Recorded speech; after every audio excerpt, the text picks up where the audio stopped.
শুভ সকাল আমার প্রিয় বন্ধুরা। আশা করছি তোমরা সবাই যে যেখানে আছো ভালো আছো এবং সুস্থ আছো। আর আমিও তোমাদের সকলের ভালোবাসাতে বেশ ভালোই আছি। তো বন্ধুরা, এখন মোটামুটি 6:30 মতন বাজে। আজকের বারটা হলো সোমবার।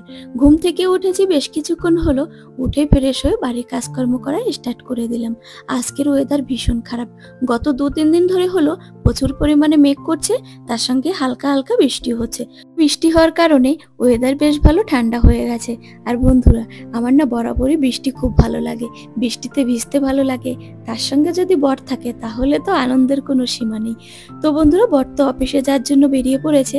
আমি ব্যালকনিতে দাঁড়িয়ে দাঁড়িয়ে ওনাকে দেখছি। পাপার অফিসে যাওয়া দেখে দেখো প্রিন্স ছুটে চলে এসেছে ওনাকে দেখতে। প্রত্যেক দিনই এরকম করে। অফিসে যাওয়ার টাইম হলে আর অফিস থেকে আসার টাইম হলেও ঠিক বুঝতে পারে। দাঁড়িয়ে দাঁড়িয়ে ওয়েট করে পাপা কখন ঘরেতে আসবে। তো আজকে আমি আমার মেয়েকে একটু কাজ শেখাচ্ছি। ছোট বাচ্চাদের যদি কাজ না শেখাও তাহলে কিন্তু ভীষণ অসুবিধা হবে পরে। তাই মেয়েকে বললাম, বাবা আয়, বালিশের কিভাবে কভার পড়তে হয় তোকে শিখিয়ে দিই। আমার মেয়ে 1 গ্লাস জলও ঢেলে খেতে পারে না, জানো তো।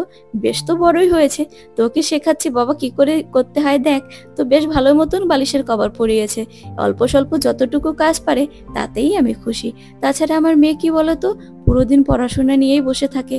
হয়তো পড়াশোনা করে, না হলে ড্রয়িং করতে থাকে। ওই জন্য মেয়েকে সেরকম কাজ করতে বলি না। তাছাড়া এখন ছোট আছে, যদি এখন ওদেরকে কাজ করতে বলি পরে কি করবে বলো তো। তাছাড়া আমার ইচ্ছাই করে না আমার ছেলে মেয়েকে দিয়ে কোনো কাজ করাতে।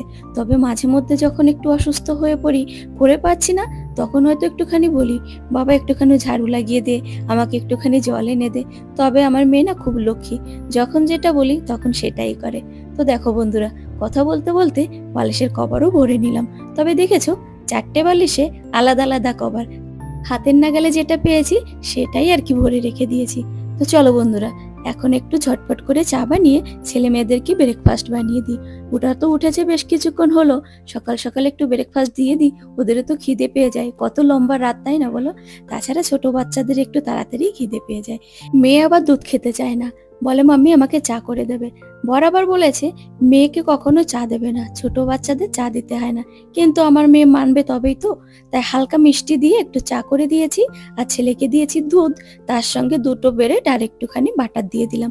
দুই ভাই বোন মোবাইল দেখতে দেখতে ব্রেকফাস্টটা সেরে নিক। আর ওখানে দেখো প্রিন্স বসে রয়েছে দাদা দিদির মাঝখানে। ওরা মোবাইল দেখছিল, ও বসে বসে দেখছিল। ওকে সকালবেলা উঠে ব্রেড, দুধ, তার সঙ্গে একটু সেরিলাক্স মিক্স করে দিয়েছিলাম। না খেয়ে ওরকম করে ঘুরে বেড়াচ্ছে, জানো তো, কোনো কিছুই মুখে তুলতে চায় না। এখানে দেখো আমার মেয়ে আর প্রিন্সের খুনসুটি শুরু হয়ে গেছে। প্রিন্সকে বলছে বাবু হ্যালো করে দাও, হাত তুলে হ্যালো করছে, দেখেছো, ওর পাপা শিখিয়েছে। বেশ ভালো বাধ্য আমার সোনা বাবুটা। তো বন্ধুরা, কাজকর্ম সেরে স্নান করে চলে এসেছি। এখন একটুখানি সাজুগুজু চলছে। সাজুগুজু বলতে আজ একটু শাড়ি পরেছি। শাড়ি আমি ভালো পরতে পারি না। যখন আমার শাড়ি পরতে ইচ্ছা করে তখন বরকে বলি, উনি পরিয়ে দেয়। উনি না খুব ভালো শাড়ি পরাতে পারে এবং মেকআপও ভালো পারে, জানো তো। তো বন্ধুরা, রান্না বান্না তো করতে হবে। এখন মোটামুটি 1টা মতন বাজে। ঝটপট রান্না করব, তার জন্য আজকে শিলে মশলাটা বেটে নিলাম। যেদিন অল্প মশলা বাটতে হয় না, সেদিন আমি শিলে বাটি। আর যখন একটু বেশি মশলা বাটতে হয় তখন মিক্সিতে একেবারে ঘুরিয়ে পেস্ট করে নিই। তাতে আমার কষ্টটাও কম হয় আর তাড়াতাড়ি মশলাও পেস্ট করা হয়ে যায়। তো দেখো বন্ধুরা, আজকে আবারও সেই ছোট মাংস রান্না করছি। আমার ছেলে বলে ছোট মাংস, তাই আমারও মাঝে মধ্যে ওই কথাটা বেরিয়ে যায়। তো বন্ধুরা, একটা দুঃখের কথা তোমাদের সঙ্গে শেয়ার না করলে নয়। আজ 5 দিন হলো মাছ মাংস বাড়িতে নেই। তার কারণ, কলকাতা থেকে যখন এখানে এসেছি, এসেই শুনছি মাছ মাংসের দোকান বন্ধ হয়ে গেছে। এখন নাকি কি একটা পুজো চলছে, ওই কারণে কমিটির তরফ থেকে মাছ মাংসের দোকান বন্ধ করে দিয়েছে। যদি একবার দোকান খোলা পায় তাহলে ওদের নাকি আবার কেস হয়ে যায়, জানো তো। আমরা বাঙালি, মাছ যদি না খাই তাহলে আমরা থাকতে পারি বলো। এই কয়েকদিন হলো কত কষ্ট করে যে কটা ভাত খাচ্ছি, সে কি আর বলবো তোমাদের বন্ধুরা। মাছ না হলে না আমি আবার ভাত মুখে তুলতে পারি না। এটা আমার ছোটবেলাকার অভ্যাসই বলতে পারো। তো দেখো, কথা বলতে বলতে আমার রান্না বান্নাও কমপ্লিট হয়ে গেছে। এখন রান্নাঘরটাকে ক্লিন করে রাখছি। প্রত্যেকদিন রান্না বান্নার শেষে সঙ্গে সঙ্গে আমি রান্নাঘরটাকে পরিষ্কার করে রাখি। তাহলে রান্নাঘরটা একেবারে ঝকঝকে থাকে, তাই না বলো বন্ধুরা।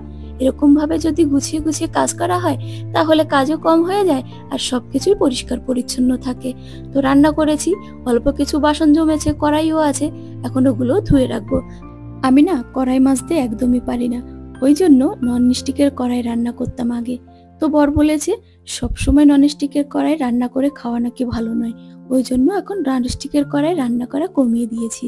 তো এই যে কড়াই মাঝে মধ্যে বর অফিস থেকে এসে মেজে দেয়, তাতে পরিষ্কার থাকে। আবার 1 সপ্তাহ মতন হয়েছে রান্না হচ্ছে, তাতে কড়াইয়ের এই অবস্থা। তো যেরকম পারি সেরকম করে মেজে রেখে দিচ্ছি। তো চলো বন্ধুরা, বাসনগুলো ধোয়া হয়ে গেছে, এখন আমরা ঝটপট করে খাবার নিয়ে খেয়ে নিই। কারণ ছেলে মেয়ে সকালবেলা ওই ব্রেড খেয়েছিল, খিদে পেয়ে গেছে। বাড়িতে রুটি সবজি ছিল, ওদেরকে বলেছিলাম খেয়ে নে, কিছু প্রকার দুষ্টু দুটো খেলো না, খেলাতেই মজে গেছিল। প্রিন্সকে দেখো কিরকম করে পা লম্বা করে শুয়ে আছে, ওকে খেতে দিয়েছি। ডিম সিদ্ধ আর ভাত দিয়ে মেখে দিয়েছি, না খেয়ে ওরকম করে রয়েছে। জ্বর হয়েছিল তো, ওই কারণে কোনো কিছু ওর খেতে ইচ্ছা করছে না। তোর পাপা বলেছে রাতের বেলাতে মেটে আনবে, ওকে যদি মেটে সিদ্ধ করে দেওয়া হয় তাহলে বেশ ভালো খায়। তবে ইদানিং দেখছি জ্বরের মুখ তো হয়তো তেতো তেতো লাগছে, ওই জন্য মেটেও সেরকম ভালো খাচ্ছে না, জানো তো। তো বন্ধুরা, কথা বলতে বলতে খাবার নিয়ে বসে পড়লাম। আজকে আমাদের একদম সিম্পল খাবার, বাঁধাকপি দিয়ে আলু ভাজা, তার সঙ্গে আছে সয়াবিন আলুর ঝোল।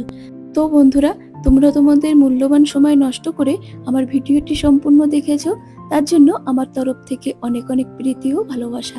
এভাবে আমার সাথে থেকো, আর ভিডিওটির কোথাও যদি তোমাদের একটু ভালো লেগে থাকে চ্যানেলটি সাবস্ক্রাইব করো। সবাই ভালো থেকো, বাই বাই।